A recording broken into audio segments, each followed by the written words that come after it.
is time to drain the swamp in Washington, D.C. This is why I'm proposing a package of ethics reforms to make our government honest once again. When Bill Clinton, who was right about Obamacare 2 weeks ago, by the way, he said it's crazy, came into office, he signed an executive order saying if you work for the White House or a federal agency, you can't lobby the government for 5 years after you leave. But then President Clinton did what the Clintons always do. He rigged the system on his way out, right? Clinton lifted the executive order so Clinton cronies like John Podesta could start raking in cash.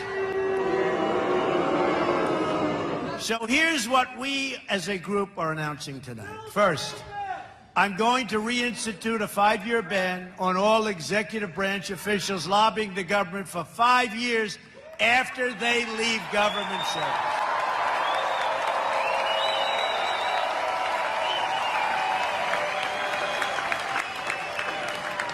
I'm going to ask Congress to pass this ban into law so that it cannot be lifted by executive order, right?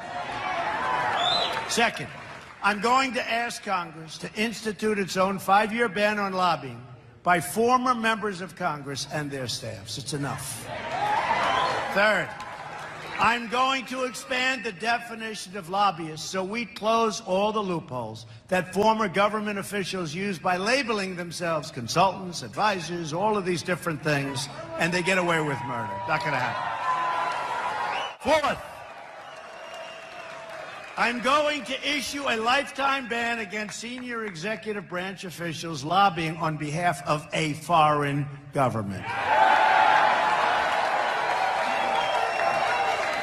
And fifth, I'm going to ask Congress to pass a campaign finance reform that prevents registered foreign lobbyists from raising money in American elections and politics.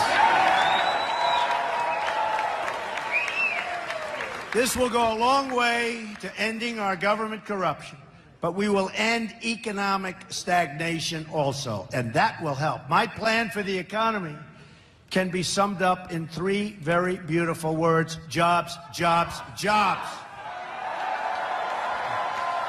Jobs. They're taking our jobs away. They're going to Mexico. They're going all over the place. We're going to keep our companies here, folks. They're not leaving. If they want to leave, there will be consequences. You understand that. And they won't leave. When they hear there's consequences, they're not leaving. Believe me, they're not leaving. Our politicians have worked for years to try and keep our companies. It's so easy.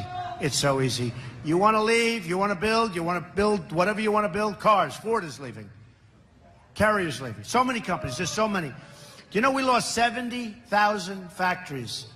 70,000 factories since the signing of NAFTA. I thought it was a typographical error. I figured maybe 700, maybe 7,000, 70,000 factories. At the center of my jobs plan will be fixing our terrible trade deals. They are horrible. 47 million Americans are in poverty, and 45 million Americans are on, right now, food stamps. We have nearly an $800 billion annual trade deficit in goods with the rest of the world, and the worst so-called recovery by far since the Great Depression. Did you see the jobs numbers the other day? Horrible. You saw our GDP is going to be, in my opinion, less than 1%. You know, if China goes to 7%, 8%, 9%, it's like a national catastrophe. If we're at less than 1%, which is what it will be, it's like, oh, what else? We're not going to put up with it. It's the Clintons who gave us NAFTA. He signed it, remember that. Bill Clinton signed the worst trade deal in the history of the world. And the Clintons who gave us China's entry into the World Trade Organization. Here in Wisconsin, do we love Wisconsin? You know why I'm here? First of all, I have a lot of friends here, but you know why I'm here? I'm here because everyone's calling me. Everyone's calling saying we're going to win Wisconsin. It's okay. It's not so traditional. No, but it's not so traditional for a Republican to be in this position. Mostly they say, well, we'll have to skip Wisconsin. Not me. We're going to win Wisconsin. So companies like Briggs & Stratton has cut thousands of manufacturing jobs and moved them where? To China.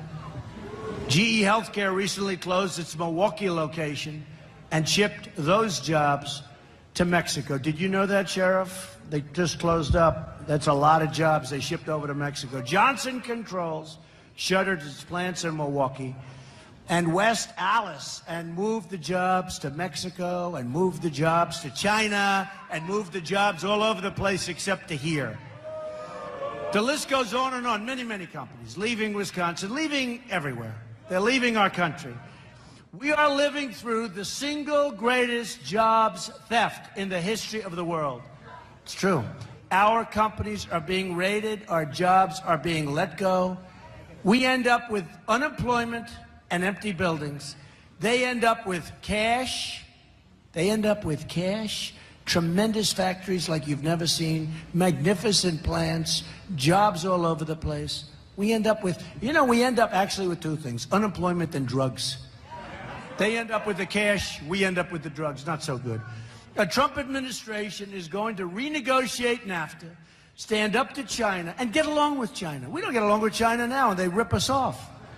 And stop the jobs from leaving our country. And I do a lot of business with China. I have the largest bank in the world as a tenant in one of my buildings in Manhattan.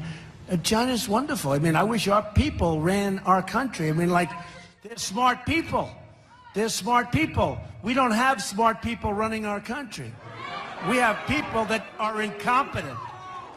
We have a president that all he wants to do is campaign for Hillary Clinton so that she can double your health care costs. All he does is campaign. This guy, every time you see him, he's campaigning for Clinton, and frankly, he ought to be working on jobs. He ought to be working on the Second Amendment and the border and all of these different things. He ought to be working on taking care of our veterans, right? And our military. I mean, here's a guy. We go into Mosul. Now, why don't we just go in quietly, right? They used to call it a sneak attack. Let's call it, we want to do it nice and easy. I've been reading about it for 4 months.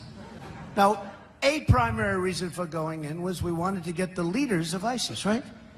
They're gone, folks. They're gone. They're smart people. They read the same newspapers and articles that we read. They said, hey, they're going to attack Mosul in 4 months. Let's get the hell out of here. They're all over the place. How stupid are our people? Can you imagine the great General George Patton and General MacArthur? I really had a lot of respect. You know what they're doing, right? They're spinning in their grave. And I see we will be attacking sometime next week. I've been reading about this for months. And honestly, a big, big part I've always heard. And I always used to wonder why they don't go in. But I meant like quietly, boom, right?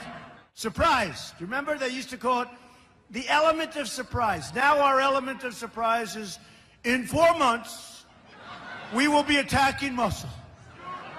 I wonder what General Flynn, what our generals think about that. Not too good.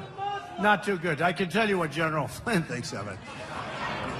As part of our plan to create at least 25 million jobs in 10 years, we're going to lower our business tax from 35% to 15%.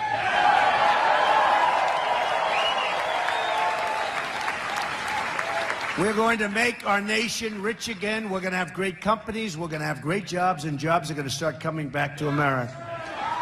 But to be a rich country, we must also be a safe country.